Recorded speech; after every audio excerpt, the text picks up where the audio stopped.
セキュリティ VTuber のベロです。今回は忍者が扱っていたとされている人間の感情を利用し騙し、誘導、説得する技術5社の術についてご紹介したいと思います。ところで皆さん、忍者についてはどこまでご存知でしょうか？今回の動画は忍者について興味がある、人間の感情を利用するソーシャルエンジニアリングという技術の存在に興味があるという方におすすめの動画となっています。今回忍者についての説明を少しさせていただきますので、ほんの少し長めになっていますが、ぜひ楽しんでいただければと思います。それでは始めていきましょう。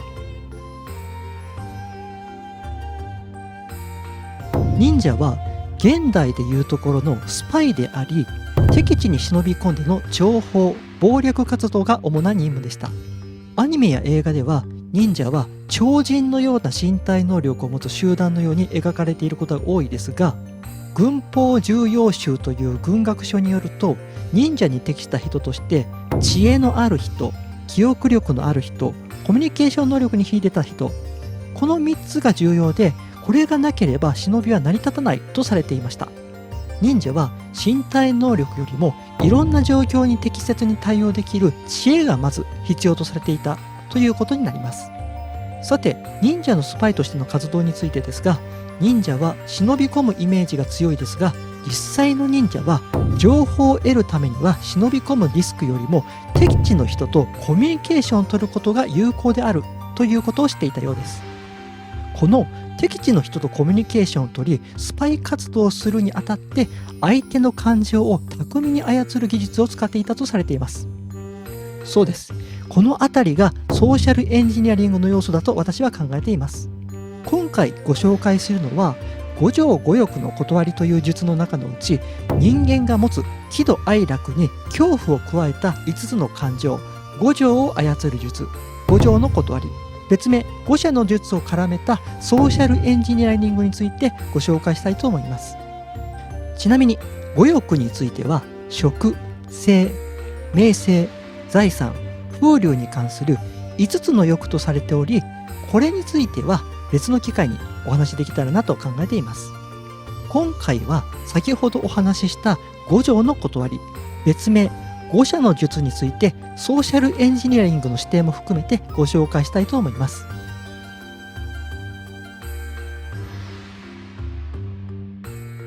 今回ご紹介する忍術5社の術ですが、5つの術で構成されています。こちらについて1つずつご紹介したいと思います。強者の術、相手を脅して言うことを聞かせる術、迷信などを広めて恐怖心を煽り敵の戦意を消失させる術と言われています。脅迫は罪への恐れを作り出し、人を無理やり協力させます。脅迫はまた恥をかくことやビジネス社会でいうと昇進を邪魔されることへの恐れを作り出します。迷信などからの恐怖についてですが、ソーシャルエンジニアリングの面でお話しすると、説得の心理学の一つ、恐怖アピールを使っていたかもしれません。恐怖アピールとは、受け手にある種の不安や恐怖感を喚起させるタイプの説得的コミュニケーションのことを言います。ただ恐怖させるのではなく、自分にも起こりうる危険性のある事態なのか、提示されたメッセージでその危険を回避できるかを信じられるかによって説得効果が異なるとされています。生命保険でもよくある、今から加入しないと老後が大変かもしれないといったメッセージがそれに該当しますね。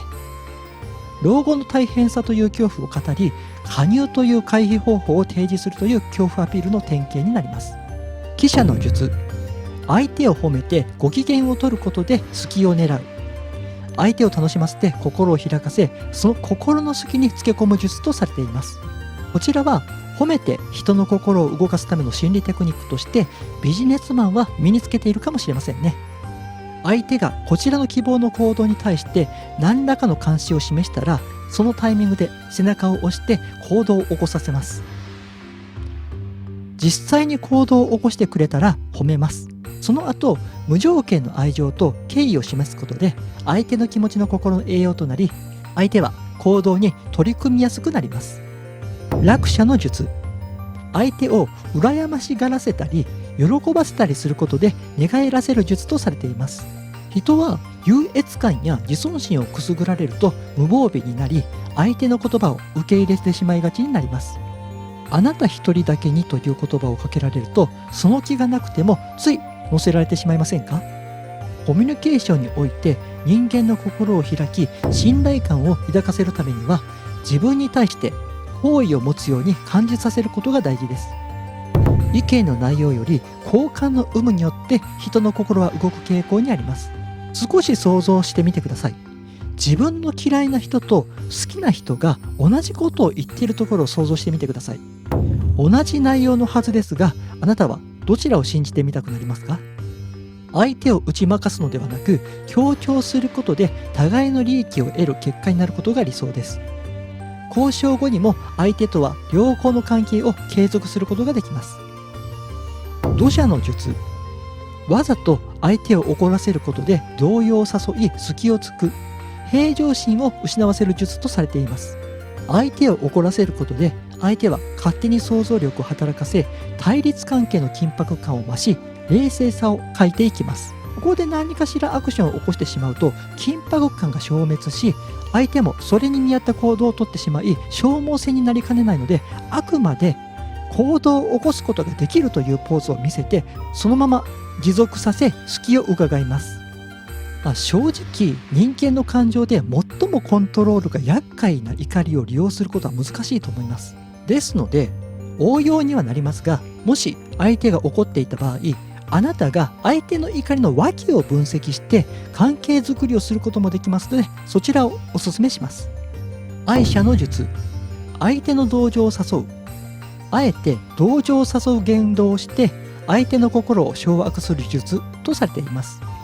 論理は涙に脆いものとされています。あなたが相手を事実と論理で責めていたとします。すると相手が突然泣き出したら、あなたはどのように感じますか？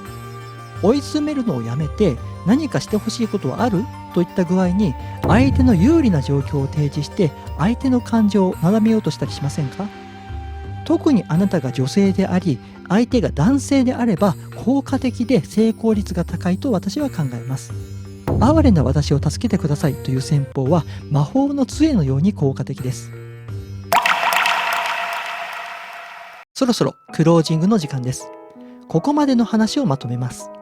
1、忍者は現代でいうところのスパイであり、諜報・謀略活動が主な任務だった。2、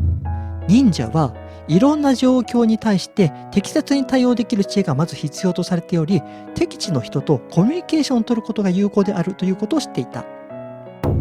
最後の3つ目、五条五欲の断りという術の中のうち、人間が持つ喜怒哀楽に恐怖を加えた5つの感情、五条を操る技術がすでに存在していた。サイバー攻撃とは少し離れたかもしれないお話ではありましたが、いかがでしたでしょうか。今回は忍者が扱っていたとされている五者の術とソーシャルエンジニアリングを絡めてお話の方させていただきました。いろいろとお話ししましたが、人間の感情のコントロールは非常に難しく、思い通りに事が運ぶばかりではありません。しかし忍者は任務を達成するために人間関係を利用する技術を磨き、戦いの時代を生きていました。この動画をご覧になられているあなたがもしコミュニケーションが苦手と自覚している方であれば、一度忍者のように技術を身につけ、相手を観察し、付き合い方を試行錯誤しながら挑戦してみるのもいいかもしれませんよ。少しでもこの動画が役に立った人は評価ボタンをお願いします。この動画を他の人にシェアしていただいたり、動画へのコメントを書いていただけると喜びます。Twitter もやっていますので、よかったらフォローの方よろしくお願いします。それでは今日もありがとうございました。また次の動画でお会いしましょう。それではまたね。